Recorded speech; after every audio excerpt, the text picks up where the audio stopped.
Olá, meninas, boa noite. Então, nós vamos dar seguimento no estudo de Isaías 48. É um estudo bastante extenso. Se eu for levar mesmo à risca, a gente não vai acabar hoje. Mas eu vou tentar enxugar, quer dizer, eu tentei enxugar ao máximo, né? Ficou muita coisa aqui de fora, senão não acaba. E aí, o que a gente pode fazer é estar estudando ele particularmente, para que as outras possam dar seguimento também com a meditação e participando. Vamos orar agora e pedir a Deus direção para que esse estudo seja enriquecedor para a nossa alma. Meu Deus, em nome do Senhor Jesus, mais uma vez aqui, acompanhada de todas essas mulheres que servem ao Senhor, que buscam te agradar, nós nos apresentamos, Espírito Santo, para pedir que o Senhor venha abrir o nosso entendimento diante da tua palavra, que é luz, que é o pão para nos alimentar, a água para saciar nossa sede. E a direção que nós precisamos, que nós tanto necessitamos para agradar ao Senhor, para viver em tua presença. Nos dá condições de te servir através desse conhecimento. Em nome do Senhor Jesus. Amém.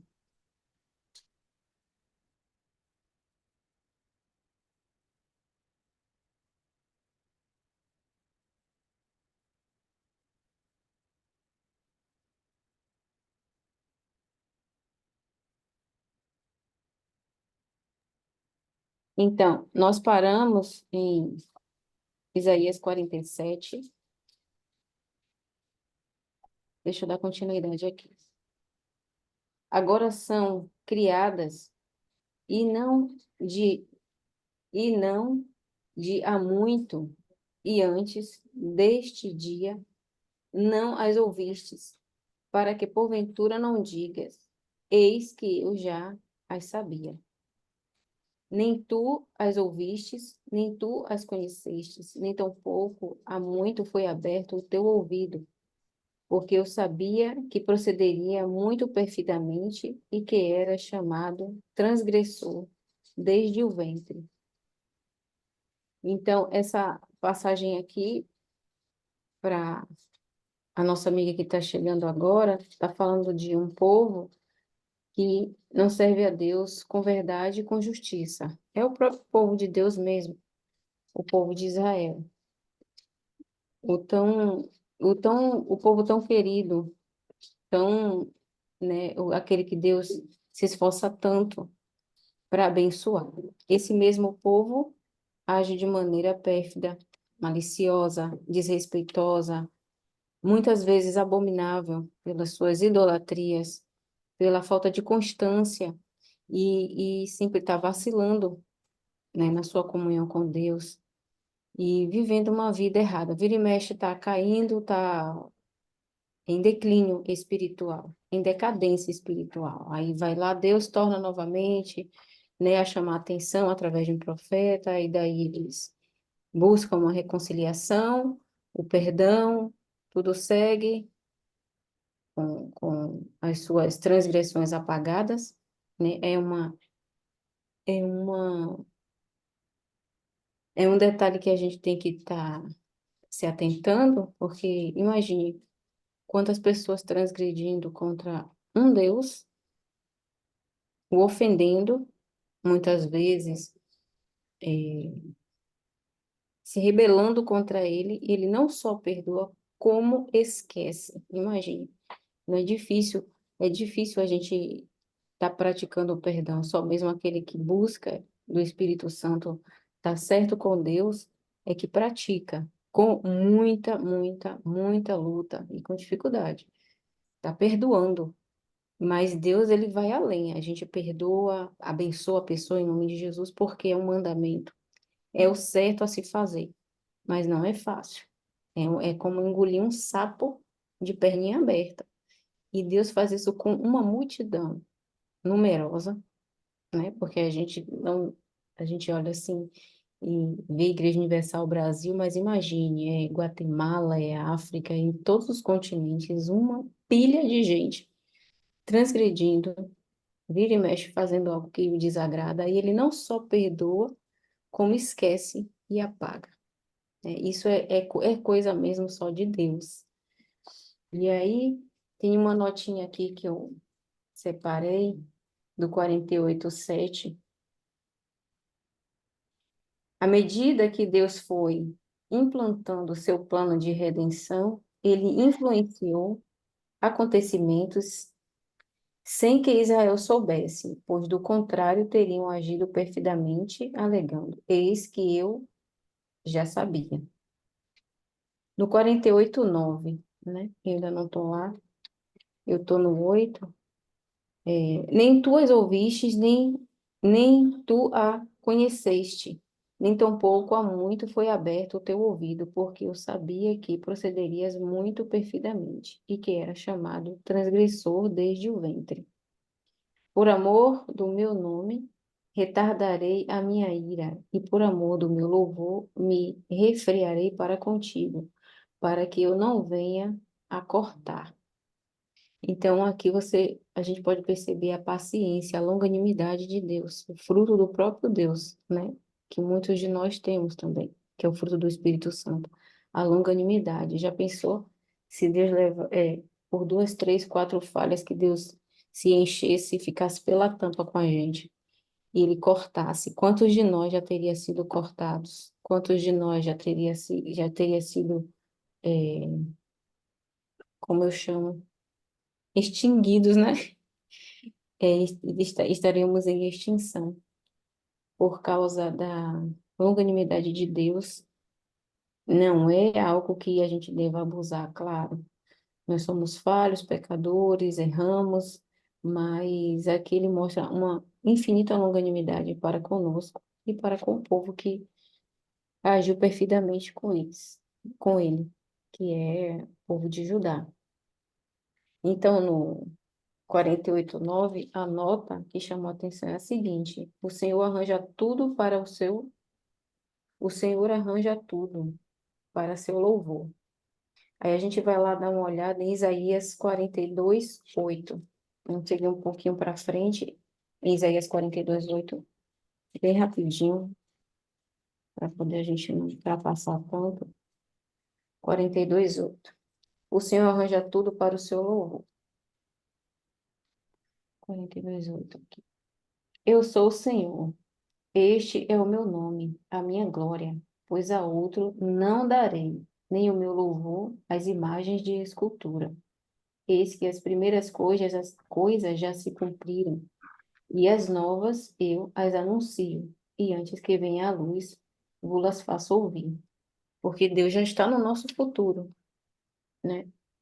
É, Ele detalhando para aquele povo, e não só para aquele povo, para nós hoje em dia também, né? A grandiosidade do seu poder. Ele já está no nosso futuro, está à frente de tudo. Ele sabe nosso passado, nosso presente e já está lá. E sabe tudo que nós somos capazes de fazer. Tudo que a gente vai fazer, de bom, de ruim, Deus já sabe. Porque ele, por causa da sua onisciência. Então ele está também querendo falar para os idólatras que faziam parte desse grupo, do povo dele. E toda essa perversidade ele já sabia.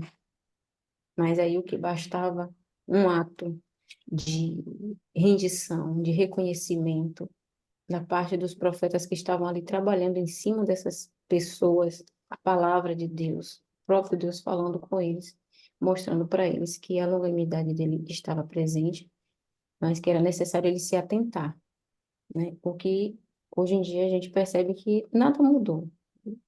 As pessoas morrem, outras nascem e tudo sempre continua da mesma forma. Uma parte que vive em acordo com os pensamentos de Deus e a outra que também pertence a Deus, mas vive a vacilar. Alguém gostaria de acrescentar, dona Lília? Alguém gostaria de dar algum parecer? Eu gostaria de atentar aqui nesse verso 9. Por amor do meu nome, eu adiarei a minha ira. É, e vale a pena a gente pensar do porquê Deus está tendo compaixão do seu povo escolhido. Como Rosa falou aí, era para cada um de nós sermos CPFs cancelados, né? Ponto final. Era para Judá e Israel naquele momento, mesma coisa, CPF cancelado, porque tudo que eles faziam era extremamente desagradável a Deus, principalmente o fato deles atribuírem aos falsos deuses a, as coisas que aconteciam, o futuro da nação, a, a esperança de coisas boas no porvir. Então, esse é o principal desagrado de Deus com Israel, a idolatria. Por isso aqui ele está tendo essa conversa, né?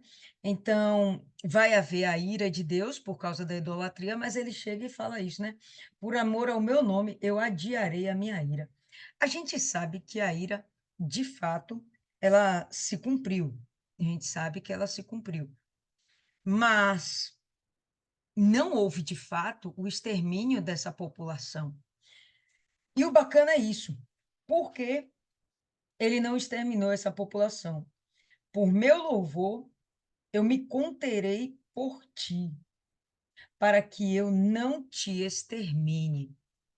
E aí a gente faz o seguinte, vai lá em Salmos 115, no verso 17. A gente vai ter o seguinte entendimento. 115, verso 17. Todo mundo já chegou lá?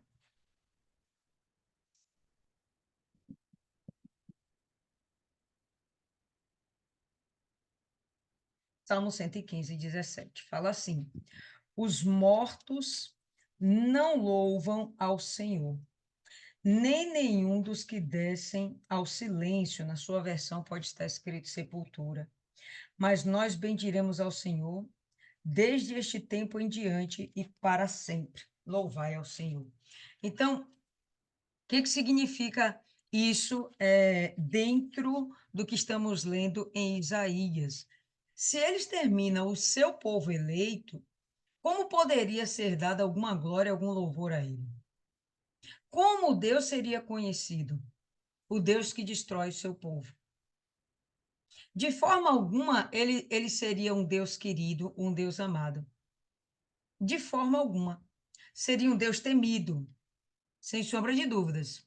O Deus que destrói o povo, o próprio povo, né? É um Deus que é para ser temido. Mas um Deus que é para ser amado é aquele que tem realmente misericórdia. A intenção de Deus é que o nome dele fosse testemunhado às nações. Quem faria isso se o seu povo foi destruído? O povo que o teme? Mas esse povo que o temesse, porque reconheceria nele um Deus vingativo, faria isso por amor ou por puro medo? A ideia de Deus é que ele venha a ser adorado de livre e espontânea vontade por parte do ser humano.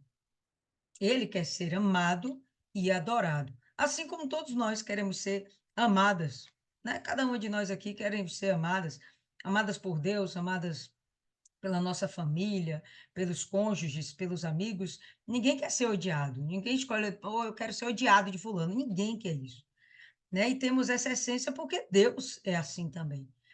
Mas o bacana não é quando a gente é amado porque as pessoas são obrigadas a nos amar. O legal para Deus não é que a gente o adore porque somos obrigadas a adorá-lo, mas sim porque o amamos. E essa misericórdia que ele está tendo com Israel é justamente para provar isso. Olha, eu amo tanto vocês que eu vou preservar pelo menos alguns. Vai ser todos, não, porque não dá, não dá. É muita coisa ruim para suportar. Mas vou deixar aqui um remanescente e eu quero que vocês entendam que eu só estou fazendo isso porque eu tenho muito amor por vocês. Pronto. Isso aí vai se reverberar de tal forma dentro daqueles remanescentes. Pô, eu fui escolhido, eu fui amado, que nem a gente hoje, né? O que que fez Deus olhar para a nossa família e escolher a gente? Logo a gente, no meio lá da nossa turma de trabalho, né? Da nossa do nosso ciclo social. Por que a gente? Por que não o nosso vizinho? Por que logo a gente? E a gente sabe que a gente não merecia, mas, pô, a gente fica feliz pra caramba com isso. Graças a Deus o Senhor me escolheu, ainda que eu fosse tão imperfeita assim. E quando a gente tem esse amor, o reconhecimento desse amor por nós, que é o amor de Deus por nós, essa misericórdia, então nós somos capazes de louvá-lo e de apresentar esse Deus como um Deus de amor, não um Deus que não seja justo e que não exija da gente um determinado proceder e comportamento, mas um Deus que nos ama, apesar dos nossos pecados, como Rosa fala. Ele apagou, fez questão de apagar as nossas transgressões para que a gente continuasse existindo, porque senão era para a gente ser exterminado, como está aqui. Era para sermos exterminados. Ok,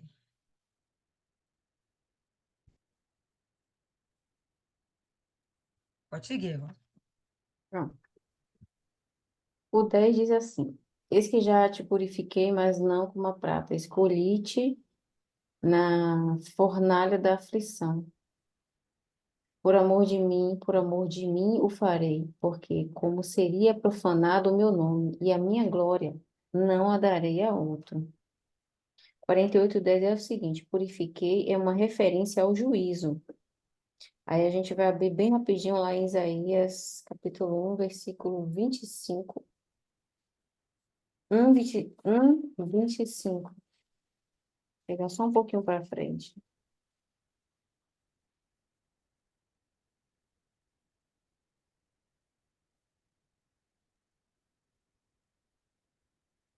25. Já acharam?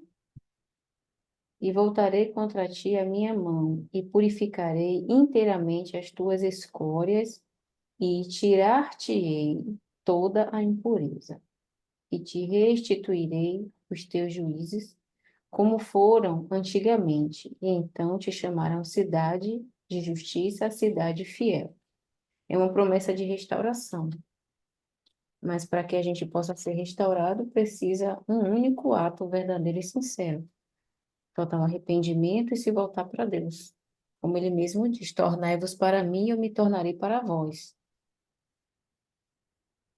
A fornalha ardente representa o sofrimento de Israel no Egito, que tem uma referência em Deuteronômio 4:20. Gente, eu não vou pegar isso aqui agora. Eu vou passar por 48:11. 48:11. O 11 diz: por amor de mim eu farei, porque como seria profanado o meu nome, e a minha glória não a darei a outro, né? Porque ele é absoluto.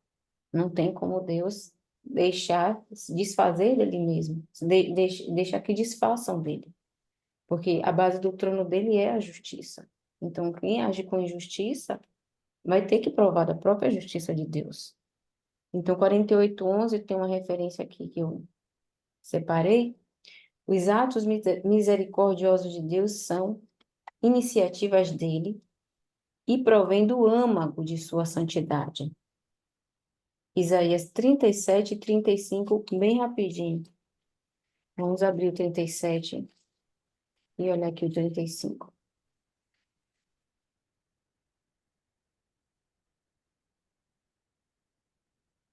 37:35, quem achou?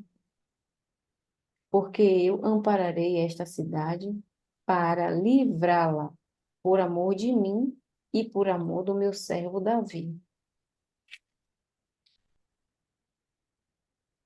O Senhor e sua divindade absoluta, em Isaías 48:12, tem um versículo que liga essa passagem do 48. É, uma segunda vez, o povo é chamado a ouvir, como a gente tem sido sempre chamado a ouvir, todo domingo, toda quarta-feira, toda quinta-feira, seja em qualquer reunião, de segunda a segunda ou de domingo a domingo, nós somos chamados a ouvir, né? E aqueles que têm a comunhão com Deus, com o Espírito Santo, também é chamado a ouvir, independente de estar na igreja. Deus fala, né? De acordo com a necessidade da pessoa, a circunstância, a situação, ele coloca ali. uma palavra, ele faz a gente lembrar, na verdade, né? Aquilo que a gente busca na palavra dele, ele faz lembrar, seja no momento de aperto, de aflição, de agonia, né? Uma tribulação, uma tentação, Deus sempre está ali, na nossa mente, lembrando a palavra que a gente, aquilo que a gente absorve. Se absorve pouco, pouco ele vai falar. Se absorve muito, muito ele vai falar. Então, os atos misericordiosos de Deus são iniciativas dele, provém do âmago de sua santidade. O Senhor e sua divindade absoluta. O Senhor e sua divindade absoluta. E uma segunda vez o povo é chamado a ouvir. Isaías 48:12, Isaías 48:1. Já tem a referência do que a gente já passou lá no primeiro, do 48. E em seu segundo chamado, o Senhor se apresenta em sua divindade absoluta. Ele é o eu sou, né? Desde que o mundo é mundo. Ele é o eu sou. Só não vê isso quem não quer. Então, o eterno é imutável. Isaías 41:4, que a gente já passou também. O que é dito aqui do Senhor também é dito de Cristo. Aí a gente vai abrir aqui, ó. Deus, o Senhor Jesus e Deus são um, né? Pai, Filho e Espírito Santo. Então, tem gente que tem o costume de separar muito assim, Deus, Jesus, não, eles são um. E tem momentos que eles são um, e tem momento que é Pai, Filho e Espírito Santo. Então, tá aqui. O que é dito aqui do Senhor também é dito de Cristo. A gente vai dar um saltinho lá em Apocalipse, capítulo 1, versículo 8. Bem rapidinho. 1, versículo 8.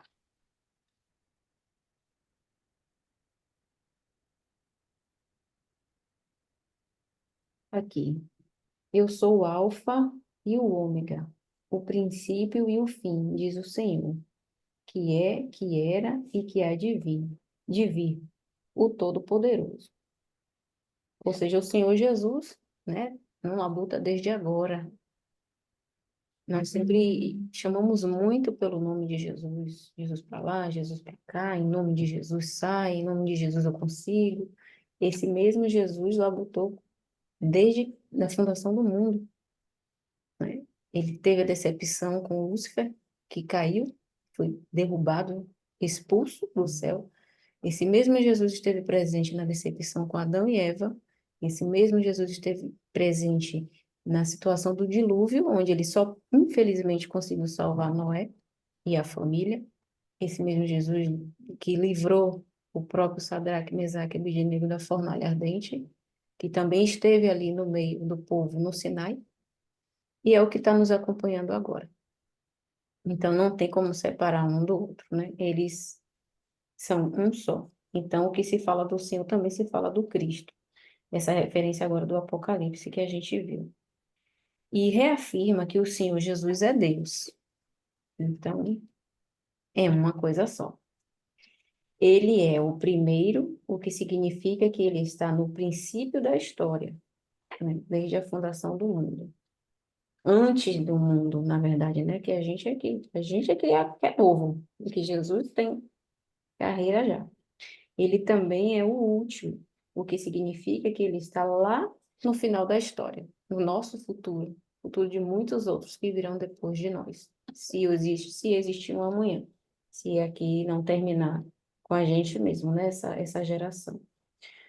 O seu terceiro chamado ao povo para ouvir está ligado ao poder com que ele controla os acontecimentos, né? Tudo está no controle de Deus, tanto é que está escrito que não cai uma folha que não seja da vontade de Deus. Não, não tem nada que esteja fora do controle de Deus, tá? Embora muitas vezes, aos nossos olhos humanos limitados, ínfimos, parece que as coisas saem do controle, mas tudo está dentro do controle. Até mesmo no momento seja de tragédia, seja de perda, como muitas de nós já passou e vai passar, né? Todo tipo de deserto, todo tipo de situação. Ele está ali, embora às vezes não pareça. Ele está ali. E tudo na vida do cristão, do servo de Deus, por mais difícil que ele esteja passando, Deus está ali, de toda forma. Aí tem uma coisa que eu não esqueço nunca, que é É uma coisa que, para mim, é impressionante, que ele sabe de todas as coisas. Jesus é todo impressionante do início ao fim, né? Da cabeça aos pés, mas assim, algo que me chama a atenção, que me faz ficar assim satisfeita e segura é que ele sabe de todas as coisas. Ele sabe, seja a situação, a decepção, seja a traição, seja perda, seja ganho, às vezes para uns, a vida flui melhor do que para outros, e ele sabe o porquê de todas as coisas. Isso, para mim, é um contentamento enorme. É uma satisfação muito grande saber que eu tenho um Deus que é assim, que ele sabe. E a gente nem precisa se explicar, ele sabe. A gente necessita orar porque precisamos praticar essa fé, precisa orar. É importante para a gente, mas a gente não precisa se explicar, porque ele também nos entende sem nenhum tipo de explicação até de boca fechada, né? Qualquer lagrimazinha ele conhece. Então, onde eu parei aqui, ele controla os acontecimentos. Então, isso faz com que aquele que ama e conhece a Deus continue seguindo em paz, porque ele sabe de todas as coisas. E a resposta final é sempre dele, não importa o que aconteça. Quem entre todos os ídolos é igual a ele nisto? Nenhum. Eles não foram capazes de predizê-lo e menos ainda de editá-lo, né? Ou seja, quem nos predisse foi o Senhor e quem nos editou também foi o Senhor. Ele ama, aqui já é outra referência, né? Ele ama Ciro pelo trabalho que fará por ele, né? Ciro foi usado por Deus de uma certa forma para fazer esse trabalho por ele. Com isso, ele afronta novamente para o Senhor, a- é, ele aponta novamente para o Senhor como destruidor da Babilônia, e ele fará seu caminho prosperar. Vamos voltar lá em Isaías 48, que a gente já não se perdeu, estava em Apocalipse. Aqui já está falando do 48, 14, né? Vou aqui no 12 agora, 48, 12.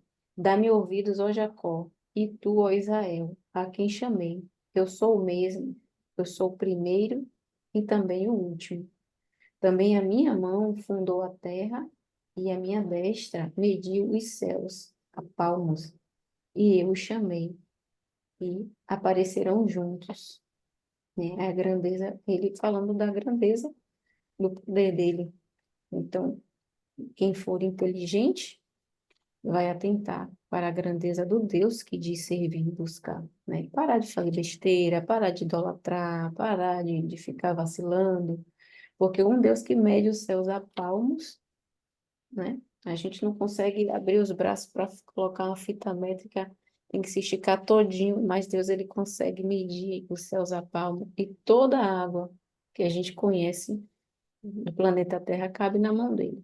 Então é algo para se atentar. São esses detalhes das coisas que pertencem a Deus, que às vezes a gente na correria deixa se levar, vai passando batido e a gente vai esquecendo a grandeza de Deus e meio que vai diminuindo ele, né? Sendo que somos nós os pequenos, ele que é o maior, ele que é o Todo-Poderoso. Então, às vezes a gente se perde na nossa fé em relação à conquista, à resposta, a uma vida melhor diante de Deus, um progresso de fé, um progresso para a salvação também. Vai se perdendo nesses detalhes. Por isso que é importante a meditação. E essa também é muito importante, tá? A gente aqui fora da igreja, né? Fora do culto, fora da vigília, fora de uma aula, mas aqui nesse momento, e em particular nós mesmos, né? Todos os dias, seja lá no momento que for, manhã, tarde ou noite, poder se atentar para isso, porque a gente tem a mente culta, vai esquecendo as coisas. Deus não esquece nada, mas a gente vai esquecendo aos poucos, né? Vai deixando passar. Eu estou agora no 13, não, 14. Ajuntai-vos todos vós e ouvi. Quem dentre eles tem anunciado estas coisas? O Senhor o amou e executará a sua vontade contra a Babilônia, e o seu braço será contra os caldeus. Toda aquela situação, para quem já conhece, né, de que o povo de Deus teve que ser levado para a Babilônia, todo aquele perrengue que passou. Então, foi necessário, não foi o que Deus tinha planejado, mas foi a circunstância que levou ele a fazer esse plano de meio que de improviso, que o povo fez. O que fez, então tinha que ter uma tinha que se pagar o preço para salvar, para ter um remanescente dentre isso aí. E com certeza, se tivesse ouvido, ele não tivesse pecado tanto, fizesse tanta transgressão diante dele, a história seria outra. Sobre a Babilônia, né? Para o Senhor como o destruidor da Babilônia, e ele fará o seu caminho prosperar. Aqui vemos Ciro novamente como um tipo de Senhor Jesus, do Senhor Jesus, né? Sendo usado para um propósito maior. Ciro, de qualquer forma, foi usado para um propósito maior. É coisa de Deus. Então, reconhecemos o amor de Deus por Ciro, no amor de Deus Pai por seu Filho, que é claramente descrito no Evangelho segundo João.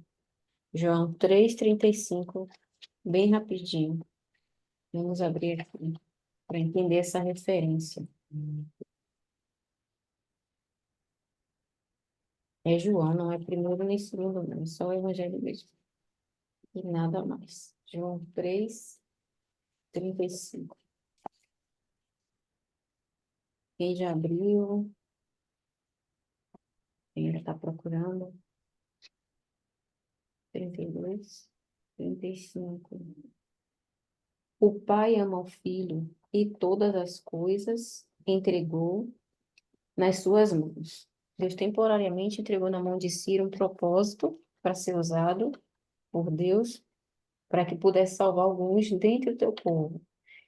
E é uma referência, né, do estudo. E como fez com o Senhor Jesus.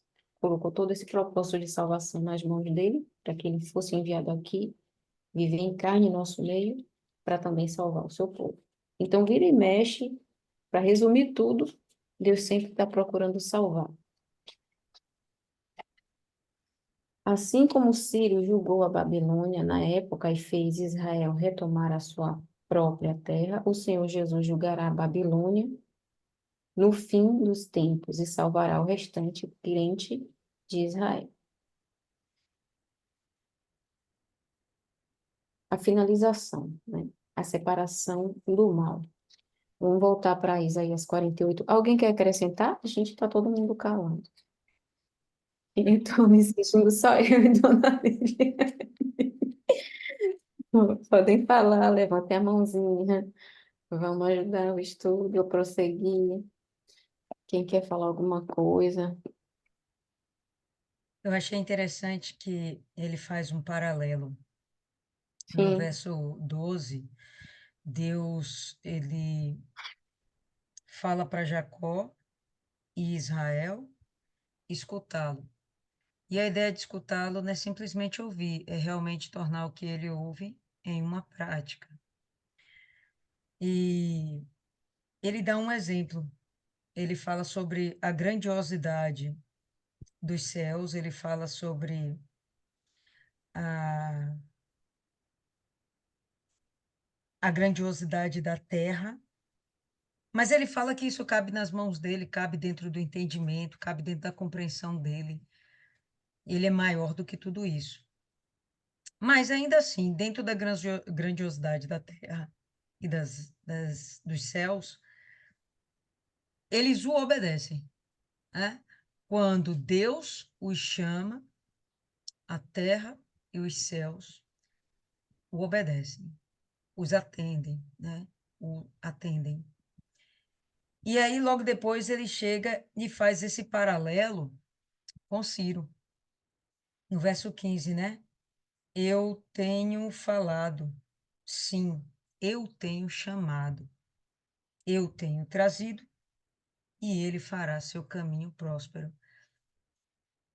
Assim como ele chamou, ele chama céus e céus e terra o obedecem, ele está chamando a Ciro. E quando ele faz esse comparativo, é mais para afrontar mesmo Israel. Poxa, eu consigo falar com coisas aparentemente sem raciocínio, céus e terra, eu consigo falar com um elemento pagão, Ciro, mas para falar com vocês dá um trabalho danado. Tenho que ficar aqui pedindo, pedindo, pedindo. Me escute, me ouça, me ouça. E outra coisa que eu achei interessante foi nesse final do verso 15. Eu tenho trazido e ele fará seu caminho próspero. Veja que há uma dependência das próprias atitudes de Ciro a respeito do seu sucesso, do seu bom êxito. Se ele não obedecer ao seu chamado, certamente ele vai, no português bem dizido, vai se lascar. Mas o que Deus está querendo dizer é que, pelo fato dele estar obedecendo, ele vai ter êxito e ele vai vir lá do norte como um nada e vai crescer de tal forma que vai subjugar a Babilônia, que na época é o maior império em questão.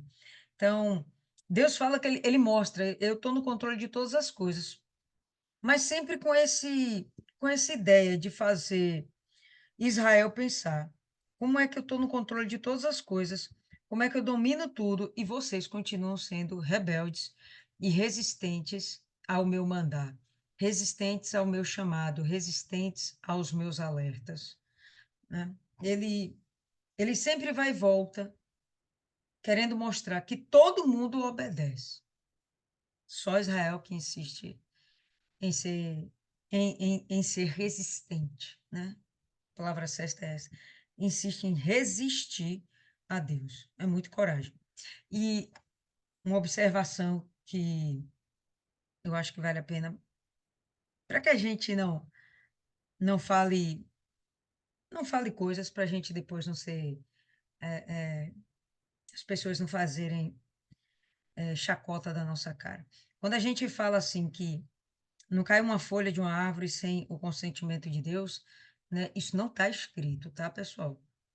Isso existe, inclusive, dentro de alguns estudos judeus, mas a Bíblia, ela não cita nenhuma passagem desse nível. O mais próximo, ela dizendo que a gente tem de algo parecido, é que Deus tem contado os fios de cabelo da nossa cabeça.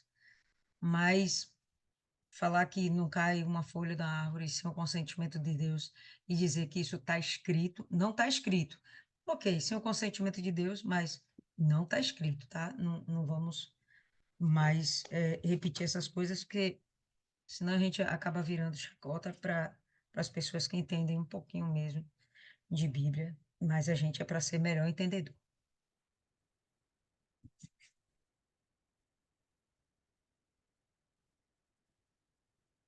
Pode seguir aí, Rosa. Ah, então, aqui no... Só um minuto.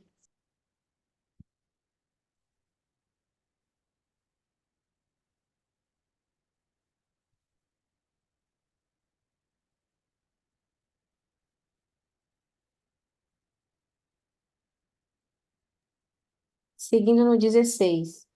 Chegai-vos a mim, ouvi isto. Não falei em segredo, desde o princípio, desde o tempo em que aquilo que se fez eu estava ali. E agora o Senhor Deus me enviou a mim e o seu Espírito. Assim diz o Senhor, o seu Redentor, o Santo de Israel. Eu sou o Senhor teu Deus, que te ensina o que é útil e te guia pelo caminho em que deves andar.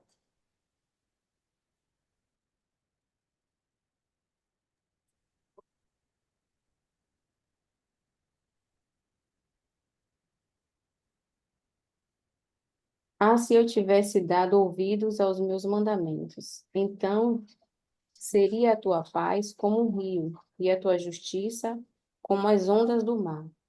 Também a tua descendência seria como a areia, e os que procedem das suas entranhas como os seus grãos.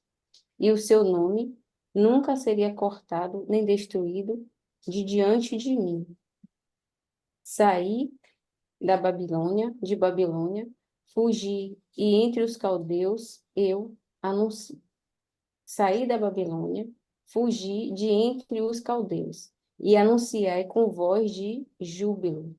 Fazei ouvir isso, e levai-o até o fim da terra, dizei: o Senhor remiu o seu servo Jacó, e não tinha sede, quando os livrava pelos desertos. Fez-lhe correr água da rocha, desertos. Fez-lhe correr água da rocha. Fendeu a rocha e as águas correram, mas os ímpios não têm paz, diz o Senhor. Aqui eu separei uma referência do 42, ou do 48, 20 ao 21. Para viver nessa paz, a separação do mal é condição essencial. Aí a gente vai abrir rapidinho em Isaías 52, 11. Está bem perto aqui, 52, 11.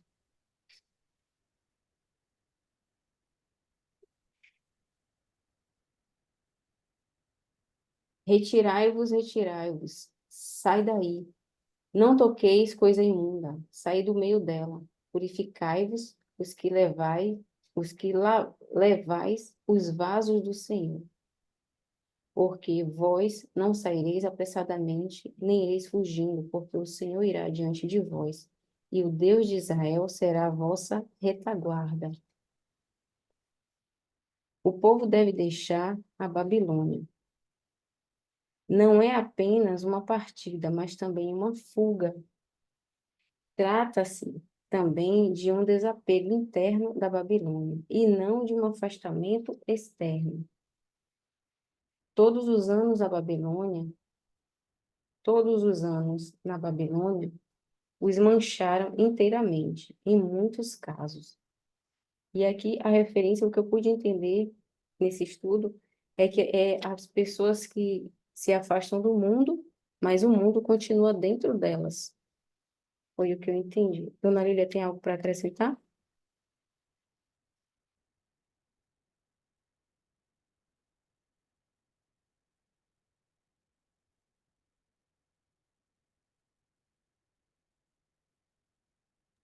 Abra o áudio, minha princesa.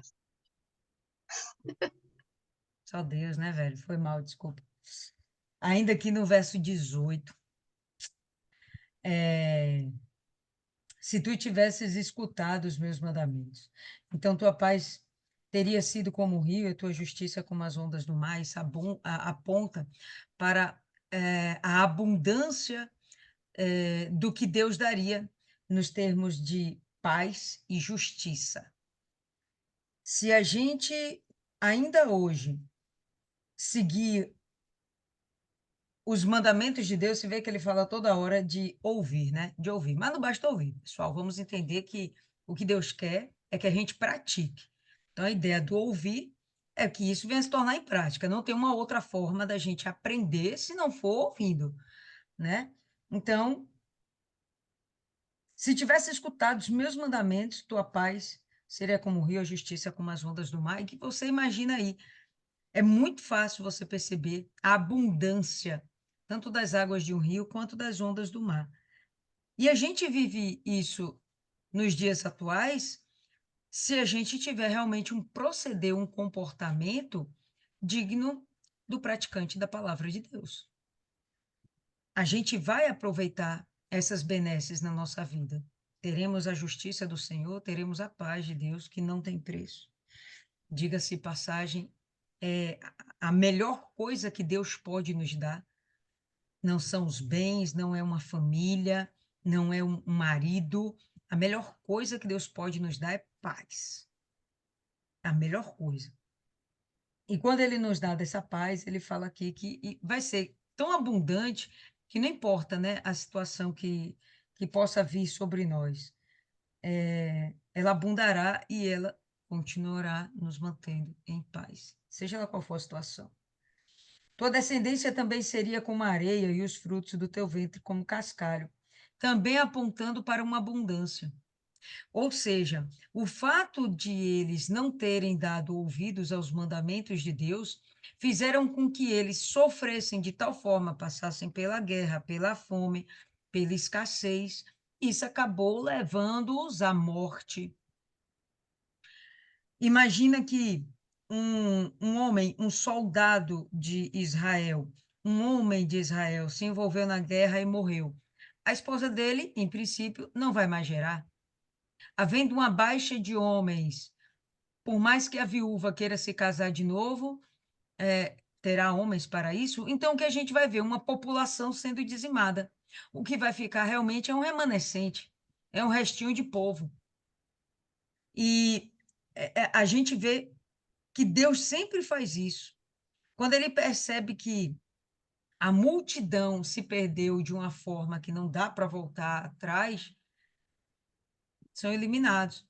A gente vai ver isso no dilúvio, só salvaram 8 pessoas. A gente vai ver que o povo sai do Egito e só entra Josué e Caleb na, na terra prometida, né, na Canaã. E a gente vai ver aqui que são milhões de pessoas que estão em Judá, alguns remanescentes de Israel dentro de Judá, e eles vão seguir para a Babilônia e serão dizimados. Vai sobrar o quê? Um pouquinho de gente também. Quantos? Sinceramente, não sei, não faço ideia. Mas vai ser pouco. E ele fala: se você tivesse me ouvido, sua descendência continuaria crescendo, prosperando. Então, a diminuição da população é uma maldição também. E vai surgir pela guerra, pela infertilidade, várias situações que podem acontecer. E o nome dele não teria sido cortado nem destruído diante de mim. Vamos combinar que Israel permaneceu? Permaneceu. Israel ainda existe. Mas, naquele tempo, por que Israel foi cortado? Porque o nome dele foi cortado? Porque a nação deixou de existir. Existia o povo, recluso dentro da Babilônia, como escravos. Mas e a nação de Israel? E a terra de Judá? E a terra de Israel? Foram ocupadas por outros povos e receberam agora outros nomes. Então, o nome de Israel foi, foi destruído, foi cortado diante do próprio Deus. Essas são situações que a gente tem que observar. Eu falava agora há pouco com um cliente meu, a gente comentando o que valia mais a pena na nossa vida. E até a palavra de Deus concorda que a gente tem que ter um bom nome. Mas a gente só vai ter um bom nome se a gente praticar a justiça de Deus. Se a gente praticar toda a vontade de Deus, aí a gente vai ter um bom nome. Fuja do bom nome e comece a desrespeitar os mandamentos de Deus. Você vai ser ladrão, você vai ser adúltero, você vai ser mentiroso. Percebe que tudo isso aí vai causar maldições na sua vida, na vida daquelas pessoas. Você vai ser invejoso, você vai ser maledicente, fofoqueiro. Por quê? Porque você está fugindo lá dos 10 mandamentos. Tudo isso aí é fugir dos 10 mandamentos. Você vai ser idólatra. Tudo isso vai te trazer um prejuízo, meu irmão. Tudo isso vai te trazer uma consequência negativa, tá? Então, dentro dessas consequências negativas, você vai perder a paz, a justiça, você vai perder o fruto do seu ventre, o seu povo será diminuído, seu nome será cortado dentre as nações, do meio do seu povo, do meio da sua família, do meio do pessoal que você trabalha. Então, ande em desacordo com a vontade de Deus. Daqui a um tempo ninguém se lembra de você, a não ser para falar mal, né? Poxa, você lembra daquela pessoa? Aí começa a falar mal de você. Ah, mas ela fez isso, isso, isso, isso. E acabou se acabando. Enfim, Deus fala que ele vai ter, de fato, um cuidado e um zelo pelo seu próprio nome, por amor ao seu próprio nome. E aí ele fala isso: sair da Babilônia, fuja dos caldeus, com um canto, declarar isto, né? Cantando, alegre, feliz. Pronunciar isto para os confins da terra. O que é esse pronunciar isso até os confins da terra?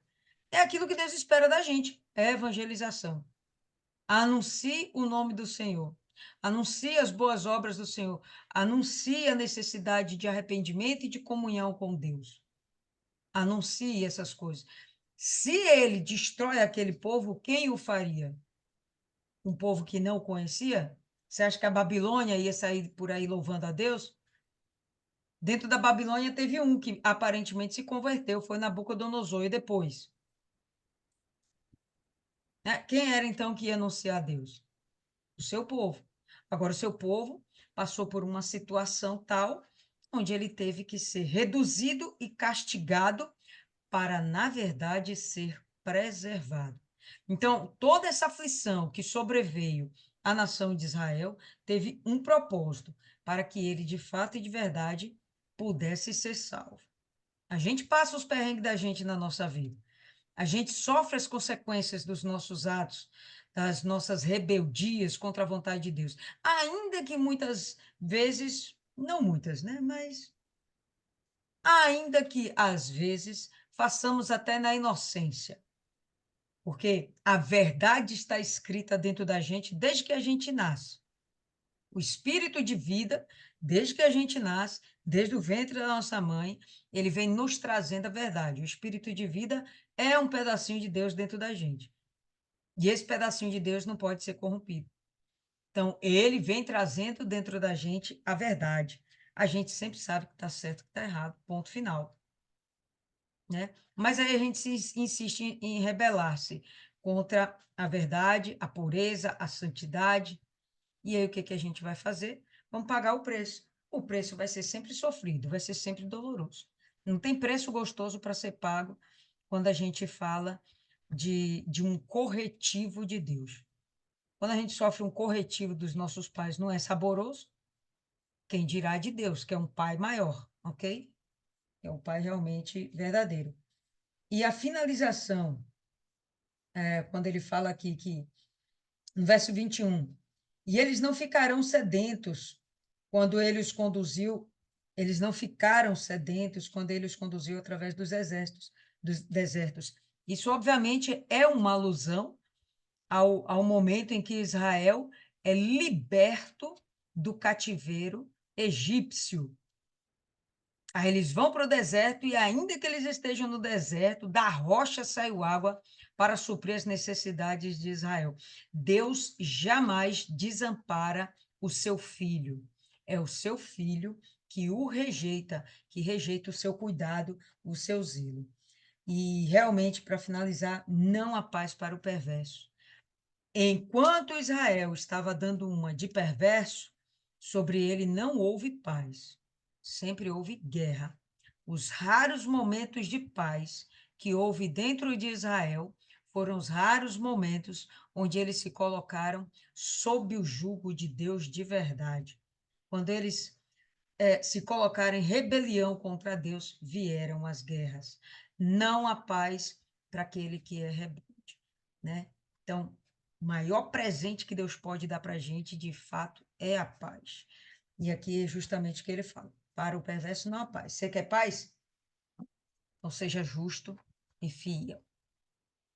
Alguém aí quer acrescentar mais alguma coisa? Isis, você está aí piscando, doida para dormir, Dona mas Lilian, também está com a língua coçando para falar. Deixa só a Isis Dona falar. Lilian, Fale, Isis. certo. Deixa a Isis falar. Abaixa ou eu desligo.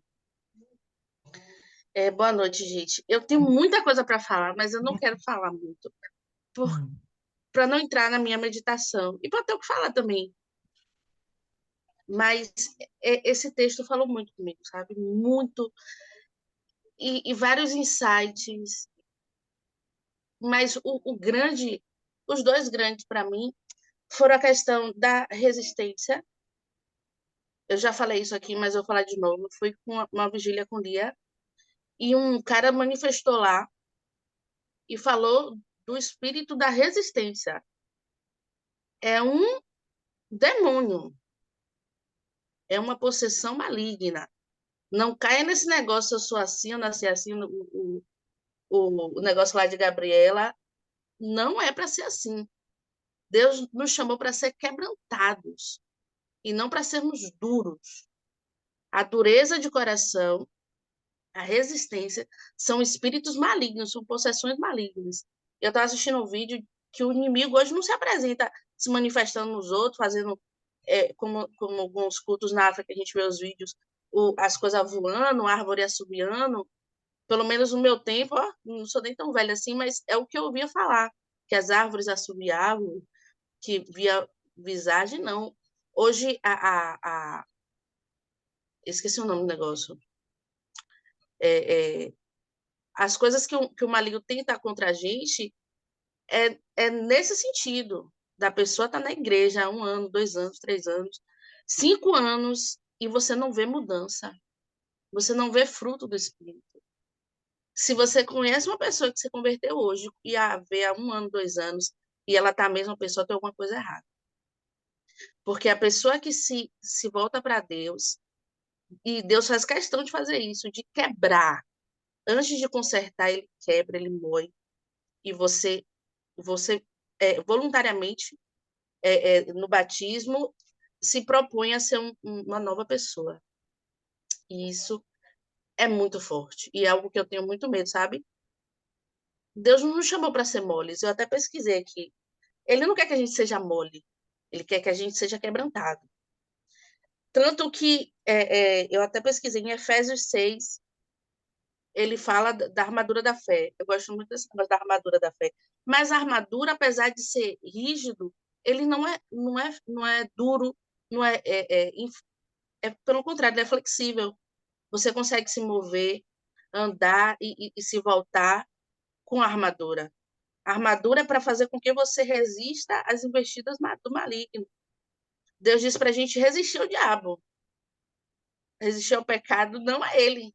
Para ele, a gente tem que ser humilde, a gente tem que ter o coração quebrantado, ter humildade, ter gratidão, ser muito grato. Eu não entendo como pessoas atribuem coisas ruins à sua vida a Deus. Oh, meu Deus, por que eu? Por que eu estou sofrendo? Meu filho, a culpa é sua. Deus não tem nada a ver com isso. Basta você se voltar para Ele e Ele faz questão, que não importa como sua vida está, basta você se voltar para Ele. E a questão do testemunho, eu estava me questionando, eu fui meio maluca falando sozinha, conversando eu e o Espírito Santo, eu acredito. E eu assisti um vídeo também que me trouxe esse insight. O que seria de nós se Jesus dissesse: oh, esse povo não vale a pena, não vou morrer para esse povo, não. Largasse a cruz dele e não cumprisse o sacrifício. O que seria da gente? Eu não gosto nem de pensar nisso, mas eu me questiono no sentido de que a gente não pode largar nossa cruz. Dá vontade, às vezes, as cruzes que são nossa família. Né? A gente vê isso no Natal, nesses encontros que a gente é obrigado a encontrar essa galera. Mas a gente não pode largar essas cruzes. E não pode largar a nossa cruz. Continuar na nossa caminhada. Porque é importante até para essas pessoas. A gente viu isso na outra meditação. E eu me questionei com a questão da testemunha, o testemunho. Israel é um testemunho. Deus ele faz questão de não deixar provas físicas, mas o testemunho ele é uma grande prova, pelo menos para o direito. A prova testemunhal, o valor dela é superior até do que uma prova material, porque prova material pode ser manipulado, mas se você tem ali umas 6 testemunhas e todos contam de uma forma coerente, ou que uma complementa o outro, aquilo tem veracidade. A probabilidade daquilo ser verdade é muito maior. Porque a mentira, como diz o outro, tem perna curta, ela anda diferente. Você consegue ver no caminhar da mentira que aquilo não é verdade. Isso é muito bonito. E eu, hoje, na igreja, eu não vejo mais como eu via antes, testemunho. Principalmente as pessoas que têm mais tempo de igreja. Eu estou chegando nessa pessoa que tem mais tempo de igreja. Isso é muito fofinho. Eu já não estou mais nesse olhar da inocência, sabe? Do primeiro amor, sim, mas da inocência de... Hoje eu consigo perceber as chagas da igreja. Vamos ser adultos e entender que toda instituição tem suas chagas. Na conversa de uma parenta lá do meu marido, que é candomblessista, eu vejo que até na instituição deles, tem essas chagas, essas picuinhas entre os irmãos, que existe, eu estava lendo até Efésios, Efésios, Efésios 4:7, que é os conselhos de Paulo para a igreja, coisa mais linda, os conselhos dele. E lá tem duas irmãs que são, eu acredito, que são profetas ou são evangelistas, e elas contendem uma com a outra. Ele diz para elas terem paz, serem mais unidas. Isso é muito bonitinho, mas existe, né? Nós não somos perfeitos, somos um bando de imperfeitos buscando ali a salvação, buscando sermos santos. Mas é muito difícil. E conviver com gente é difícil. Se a gente sozinho é um universo muito distinto, imagine várias pessoas reunidas. Mas o que eu quero dizer, eu não vejo mais tanto testemunhos. E quanto mais tempo de igreja, menos testemunhos. Já reparou? Eu não sei se acostuma em viver as bênçãos do Senhor, ou se a falta de tempo de falar na frente. E eu digo isso olhando para mim. Qual a última vez que eu contei um testemunho? Não que eu não viva testemunhos, mas qual a última vez que eu contei? Que eu tive o prazer de ir lá no palco. Isso é coisa do primeiro amor. De você subir lá e contar a bênção. Mas para você foi incrível. Para você foi uma experiência surreal, sabe? E Deus nos chama para ser essas testemunhas.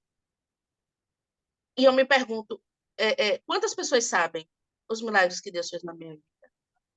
Lia fala da paz, mas o primeiro milagre da minha vida foi a paz. O primeiro milagre de Deus na minha vida foi a paz. Porque eu lembro que eu não tinha paz. Eu chorava todo dia no banheiro antes de ir para o trabalho, porque eu não tinha paz. Uma coisa que eu amava fazer, mas eu não tinha paz. E quando eu me voltei para Ele, a primeira coisa que eu recebi foi a paz. E a paz que Paulo fala que excede todo entendimento. Ninguém consegue entender, nem eu mesmo. Quando está tudo dando errado, o mundo está caindo, eu tenho a minha paz. E essa ninguém tira. Eu digo sempre, a minha paz ninguém tira, só Deus que tira. Foi Ele que me deu. Ninguém tira a minha paz. E nessa reflexão de quantas pessoas sabem que eu fui curada da vesícula, eu tinha cálculo na vesícula, eu me jogava no chão de dor, sabe? No chão, ficava lá, botava uma pedra de gelo nas minhas costas, e eu ia no médico, ninguém sabia o que era. Eu já tinha me voltado, não sei, não lembro se eu tinha me voltado para Deus, mas encontrei uma médica maravilhosa que passou a ressonância, ela já achava o que era, né? Ela já imaginava. Para fechar o diagnóstico, fez o exame, e eu tinha cálculos na vesícula, minha vesícula não dava nem para ver direito, tinha cálculos. Eu tenho o quê? Acho que 3 anos de igreja, não sei, não lembro, 2020. E desde então, desde que Deus me curou, eu nunca mais tive crise. Eu como o que eu quero, eu como azeite, tudo que eu não poderia comer que me causavam crises, eu como. E, e eu tenho certeza que Deus me curou. Não preciso ir lá fazer o exame, porque eu não sinto mais nada, sabe? Eu sentia enjoos. E quantas pessoas sabem disso? E aí eu vejo pessoas com muito tempo de igreja que naturalizam a doença, que normalizam o sofrimento, a dor, o perder. Não é normal, não é natural. Deus quer nos dar tanto, sabe? Um Deus que salva seu povo. E lá, não sei se já estou entrando no meu capítulo, mas ele restaura tudo, sabe? O que o povo de Israel perdeu, ele recebeu 10 vezes mais. Não lembro se já está entrando no meu capítulo, mas a cidade que estava vazia, que eram pessoas, requisitos, muito pouco o povo de Israel voltou a ser uma nação, sabe? Multiplicou e ninguém nem sabe de onde vem tanta gente, tanto o povo de Israel, e até hoje eles vivem e resistem, sempre preservando a sua cultura, preservando a sua religião e sendo pessoas diferentes, sendo luz, sendo diferente, sendo um testemunho vivo. E eu entendi com esse capítulo que o povo de Israel é uma testemunha de Deus, que Deus existe, que Ele é grande, que Ele cuida, que Ele guarda, que Ele quer que as pessoas se voltem para Ele, que basta se voltar para Ele que está tudo certo, sabe? E nós, hoje, somos essas testemunhas e temos que ter o cuidado de ser bom, além de ser testemunha, tem que ser bom testemunho. Não pode ser um testemunho ruim. Foi isso que ficou para mim. Só para concluir, antes que Rosa desmaia ali. Milene,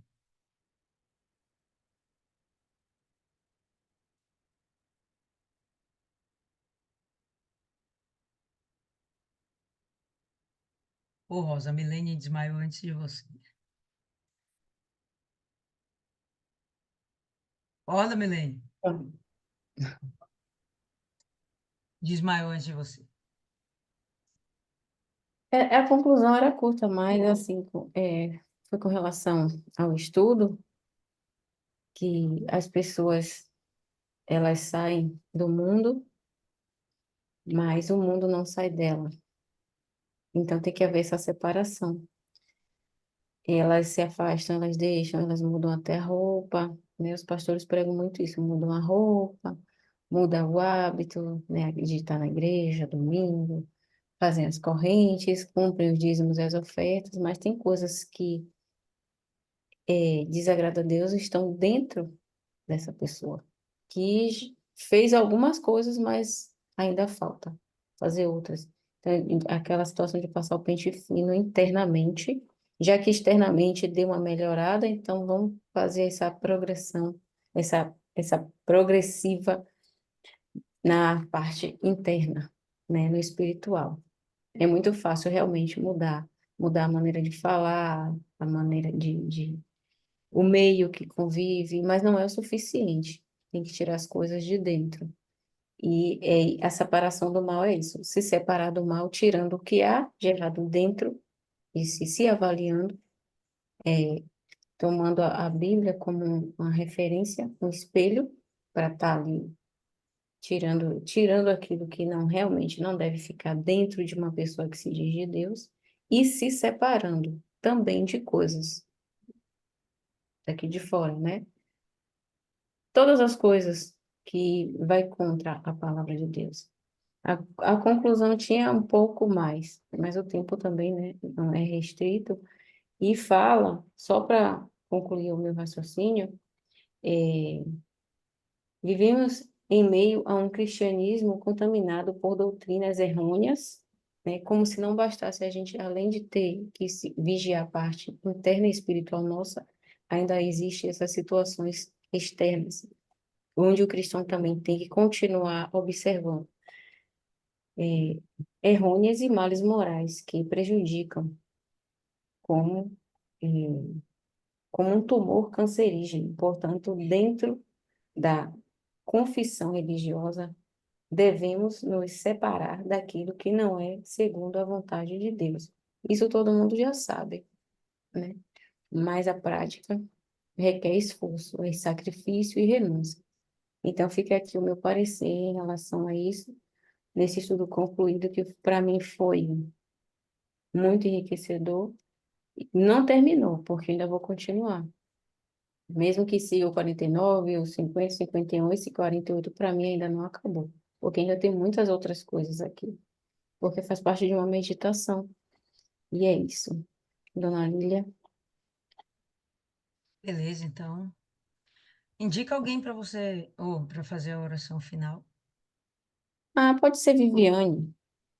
Pronto, Dona Viviane Viviane. que chegou aqui agora, já chega chegando. Muito bom. Excelente escolha. Abre o áudio aí.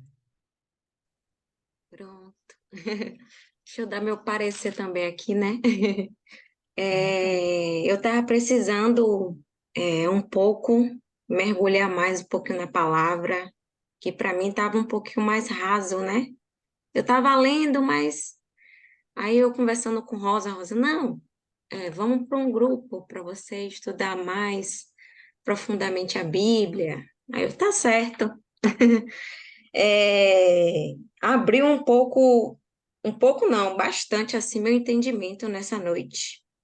falando sobre a misericórdia de Deus, em você ouvir, você dar ouvidos, praticar a palavra dele todos os dias, que não é fácil, é uma guerra de mata-leões, né?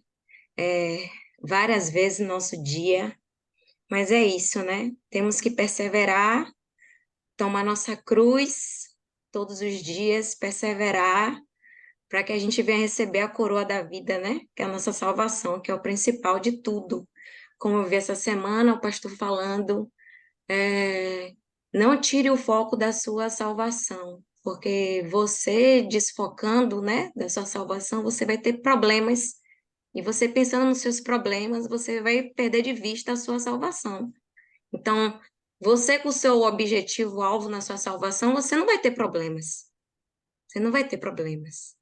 Então é isso. Vamos orar, né? Agradecer a Amém. Deus.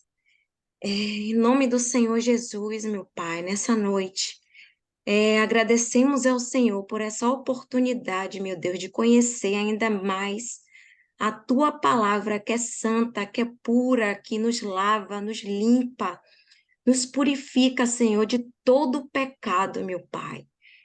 Te agradecemos, Senhor Jesus, por cada palavra, por cada pessoa que está aqui reunida, que o Senhor chamou cada um de nós, né, meu Pai, para poder ouvir a tua palavra, aprender, mergulhar, meu Deus, na tua palavra, que ela é viva, ela é pura, ela é eficaz, meu Pai. Eu te agradeço, e como nós amamos a tua palavra, meu Pai, porque ela nos fortalece e nos traz vida.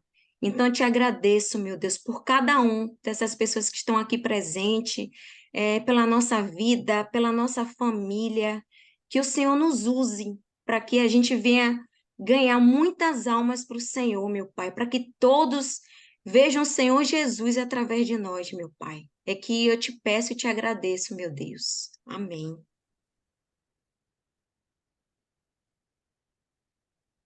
Amém, povo lindo. Então, por hoje é só. A gente se encontra novamente quinta-feira. Deus abençoe a todas.